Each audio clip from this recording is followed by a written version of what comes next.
नया साल मना रहा था दादाजी। तुम्हें क्या लगता है नया साल आज से शुरू हो रहा है? अरे दादाजी, आज ही से तो शुरू हो रहा है, यही तो सच है। ये सच नहीं है बेटा। ये जो नया साल आज पूरी दुनिया में मनाया जाता है, हमारा नया वर्ष उससे भी पुराना है। अंग्रेजी कैलेंडर तो भारतीय कैलेंडर के 57 वर्ष बाद बना है। तो हम लोग अपना नया साल क्यों नहीं मनाते? मनाते तो हैं, लेकिन इस तरह के शोर शराबे से नहीं। हमारा नया साल तो ईश्वर की आराधना से शुरू होता है, चैत्र की पहली नवरात्रि में। हमारे नए साल के बारे में कुछ और बताइए ना दादाजी। हाँ, उसके लिए तुम्हें एक कहानी सुननी होगी। कौन सी कहानी दादाजी? संसार के सबसे महान राजा की कहानी, राजा विक्रमादित्य की कहानी।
दादाजी, मुझे ये कहानी अच्छी नहीं लगी। क्यों?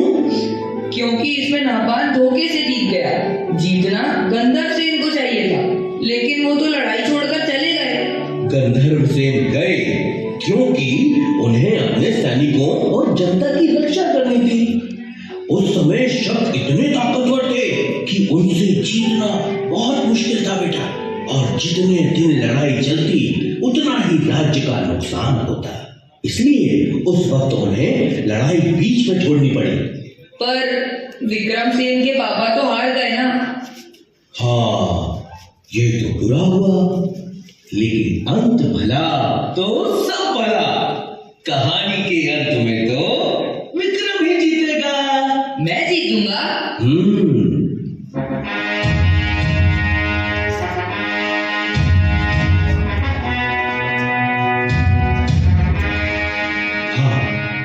तुम जीतोगे पुत्र, जीतोगे। तुम ही इस धरती को शक विहीन करोगे। अगर नहपान ठीक से शासन चलाता तो मैं कभी राज्य की कामना नहीं करता, किंतु जनता ही उससे परेशान है। जनता के कष्ट हरना ही मेरा परम धर्म है। मां, जब तक भारत भूमि को शकों से मुक्त न करा दूं, तब तक अन्न का एक दाना भी ग्रहण नहीं करूंगा। बेटा, तेरे विचार ठीक हैं, परंतु अन्न त्याग का हठ ठीक नहीं। हाँ युवराज, रानी जी ठीक कह रही है। आपकी तरह मैं भी बेचैन हूं अपनी मातृभूमि की मुक्ति के लिए। 20 वर्ष की प्रतीक्षा कम नहीं होती। इन 20 वर्षों में जनता ने बड़े कष्ट सहे। मालवा के महाराज और महारानी को छुईशा है। मालवा के नरेश तो स्वयं हमारा वंश तो बस उन्हीं का सेवादार है। भगवान महाकाल मेरे स्वप्न में आए और उन्होंने आदेश दिया है कि अब अवंतिका को मुक्त कराने का समय आ गया है। ये तो शुभ संकेत है युवराज, किंतु हमारे पास सैनिक बहुत कम है। युद्ध में सेना की संख्या से अधिक उसका कौशल काम आता है। मैंने जो भैरव सेना तैयार की है उस पर महाकाल की कृपा है। इस भैरव सेना में ताकत और बुद्धि का सटीक मिश्रण है। हमें नहपान की सेनाओं की रसद रोकनी होगी। रसद की कमी से वो आपस में ही कट मरेंगे और सही अवसर देखकर हम आक्रमण करेंगे। किंतु ये छल तो नहीं कहलाएगा कुंवर? तब कहलाता है जब हम शत्रु पर पीछे से हमला करें। हम तो पहले उन्हें दुर्बल करेंगे, फिर सामने से हमला करेंगे। नहपान को संदेशा भिजवा दीजिए कि उसके पाप का घड़ा भर चुका है। किंतु सूचना मिलते ही वो सतर्क हो जाए। निश्चेत पर हमला कायरता है और विक्रम कायर नहीं। हाँ बेटा, हमले से पहले शत्रु को सचेत करना वीरता का लक्षण है। काश तुम्हारे भाई भृतहरि भी आज साथ होते। उन्होंने जन कल्याण के लिए ही वैराग्य धारण किया है। उनकी साधना का बल मेरे साथ है। जय महाकाल, जय महाकाल।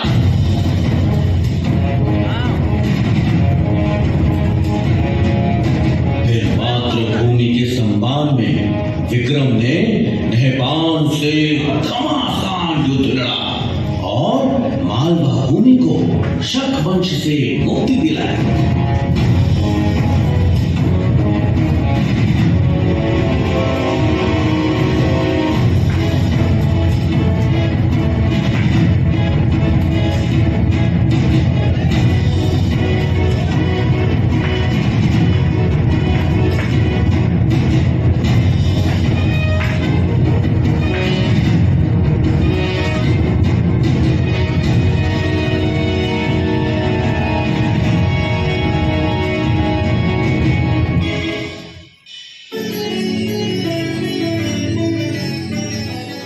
जिन शकों का सूर्य कभी नहीं डूबता था, आपने मालवा से उनका अंत कर दिया।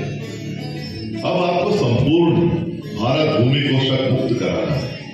आपका पराक्रम भगवान सूर्य जैसा है, इसलिए अब से संसार आपको विक्रम से नहीं, विक्रमादित्य के नाम से जानेगा। महाराज विक्रमादित्य की जय हो। मालवा नरेश विक्रमादित्य की जय हो। महाराज, शकों की विधवाओं और बच्चों के लिए क्या आदेश है? ससम्मान विधवाओं के पुनर्वास की व्यवस्था की जाए और बच्चों की शिक्षा दीक्षा राजकोष से कराई जाए। अद्भुत महान राजा कि वो अपने संरक्षण में आने वाले सभी जीवों की रक्षा करे। आपने एक नए समय का सूत्रपात किया है। आपकी अनुकंपा है गुरुदेव। अवश्य ही ये समय अपनी जड़ों की ओर लौटने का है, वैदिक परंपराओं की पुनर्स्थापना का है। कुलदेवी हरसिद्धि की कृपा से मैंने अपने नवरत्न पहचान लिए हैं। इन नवरत्नों की सहायता से मैं इस राज्य का संचालन करूंगा। धनवंतरी, शपनक, अमर सिंह, वास्तुकार शंकु, कालिदास, वेताल भट्ट, वररुचि, खटखपर और वराह मिहिर जैसे विद्वानों के नेतृत्व में ये राज्य दसों दिशाओं में प्रगति करेगा। जैसे ब्रह्मांड की शोभा नवग्रह से होती है, वैसे ही मालवा के यह नवरत्न मिलकर राज्य का वैभव बढ़ाएंगे। साथ ही धूर्त शिरोमणि मूलदेव और आचार्य व्याड़ी को भी मैं अपने रत्नों में शामिल करना चाहता हूँ। पुत्र, राजा के विचार दल में धूर्त मूलदेव का क्या काम? विद्वानों को शामिल करना तो समझ आता है, किंतु धूर्त शिरोमणि को कौन राजा अपने पास आने देता है? धूर्तों को हराने के लिए क्या सरल और निष्कपट विद्वान सलाह दे पाएंगे? भारत भूमि पर शकों का बृहद साम्राज्य है। अगर हमें उन्हें इस धरती से खदेड़ना है तो इनकी धूर्तताओं को समझना होगा। मुझे लगता है इन मामलों में मूलदेव की सलाहें बहुत काम आ सकती हैं। अद्भुत। धरती के इतिहास में ऐसी समृद्ध सोच किसी राजा की ना देखी ना सुनी। आचार्य व्याड़ी भले ही स्वर्ण बनाने में अब तक असफल रहे हैं, किंतु वो लगनशील है। आज नहीं तो कल अवश्य सफल होंगे। बार बार असफलताओं के बाद भी उनका विश्वास स्वयं से डिगा नहीं है। ऐसा विद्वान अवश्य ही राज्य के लिए उपयोगी साबित होगा। गुरु का आश्वासन मिल गया, अब मैं निश्चिंत हूं। श्रीमान कालिदास, आपसे आग्रह है कि अपने साहित्य को जन सुलभ बनाने की दिशा में कार्य करें। अन्य सभी नवरत्नों से आग्रह करता हूं कि ज्ञान, विज्ञान, भाषा और वैदिक रीति के प्रसार की दिशा में कार्य करें। जय श्री राम महाराज। गुरुदेव, एक विचार मेरे मन में उमड़ रहा है, यदि आपकी आज्ञा हो तो कहूं। आदेश करें महाराज। मुझे देश में एक नए पंचांग की आवश्यकता महसूस हो रही है। क्या हम मालवा को समय गणना का वैश्विक केंद्र बना सकते हैं? साधु साधु, बहुत उत्तम विचार है महाराज। जैसी आज्ञा गुरुदेव। श्रीमान वराहमिहिर, मैं आपको एक बड़ा दायित्व सौंप रहा हूं। आप खगोल और ज्योतिष के ज्ञाता हैं। हमारे भारत में अब तक पूर्ण रूप से प्रामाणिक और वैज्ञानिक पंचांग नहीं है, जिसके कारण सदा ही जनता में शुभ और अशुभ मुहूर्तों के संबंध में भ्रम की स्थिति बनती है। आप काल गणना की नई व्यवस्था तैयार करिए जो वैदिक परंपराओं पर आधारित हो। स्वयं सभी विषयों के ज्ञाता है। इस दिशा में आप आगे आगे चलें और मैं आपका सहगामी रहूंगा। आप ही इस विक्रम संवत के प्रणेता हैं। विक्रम संवत, विक्रम संवत, विक्रम संवत। जैसी सभासदों की इच्छा। आज चैत्र नवरात्रि का पहला दिन है। आज से ही विक्रम संवत की गणना आरंभ करेंगे तो माता हरसिद्धि की कृपा हम सब पर बनी रहेगी।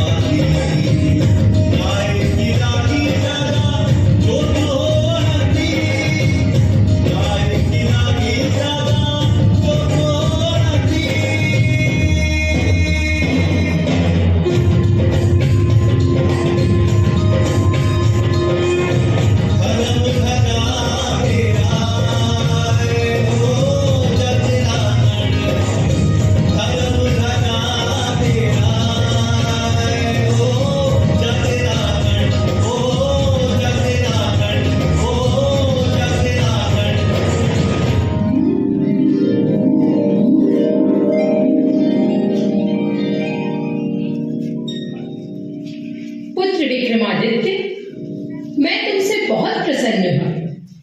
तुमने राजा बनते ही राज्य संचालन की दिशा में जैसा आमूलचूल परिवर्तन किया, उसके लिए तुम्हें अनेक आशीर्वाद देती हूं। मैं तुम्हें ये 32 पुतलियों वाला सिंहासन देती हूं। तुम इस सिंहासन में बैठकर न्याय कर सकोगे। मेरा आशीर्वाद है कि संपूर्ण भारत पर तुम्हारा शासन स्थापित होगा। तुम चक्रवर्ती सम्राट बनोगे, सम्राट विक्रमादित्य, न भूतो न भविष्य।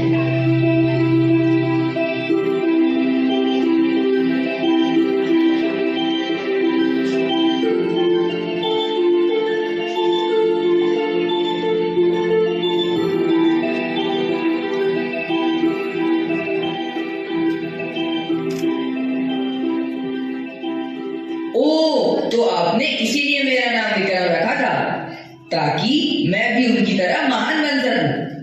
हाँ, और नहीं तो क्या। जानते हो बेटा, उनके बाद 14 ऐसे राजा हुए जिन्हें विक्रमादित्य कहा गया। विक्रमादित्य की प्रसिद्धि के बाद उन महान राजाओं को विक्रमादित्य भी जाने लगे। क्या पता कल को तुम भी विक्रमादित्य कहलाओ।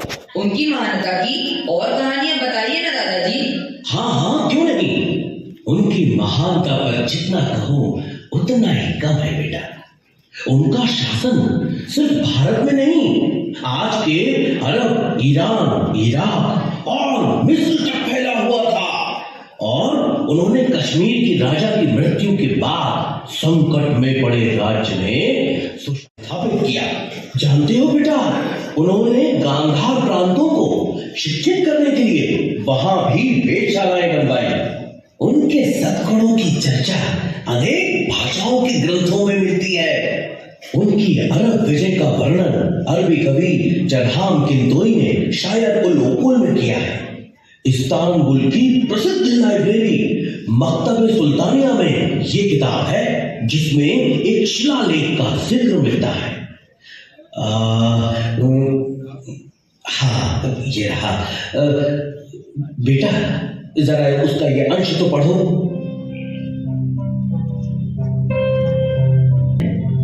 उन्हीं के शासन में जीवन बिताया। वह एक दयालु, उदार और कर्तव्यनिष्ठ राजा था जो हर एक व्यक्ति के कल्याण के बारे में सोचता था। उसने अपने पवित्र धर्म को हमारे बीच फैलाया। हिंदुस्तान के सूर्य से भी तेज विद्वानों को विक्रम ने उनके बीच भेजा ताकि ज्ञान का उजाला उस तरफ भी फैल सके। रुको, इन किताबों में क्या है दादाजी? इन किताबों में कहानियां हैं। इन दोनों किताबों में सम्राट विक्रमादित्य की कहानियों का भंडार है बेटा। एक है सिंहासन 32 और दूसरी बेताल 25। इसके अलावा भी उनकी वीरता, उदारता, दया, क्षमा आदि गुणों से भारतीय साहित्य भरा पड़ा है बेटा। इन्हें पढ़ो और उनके गुणों को अपने जीवन में उतार कर तुम भी उनके जैसा बनो।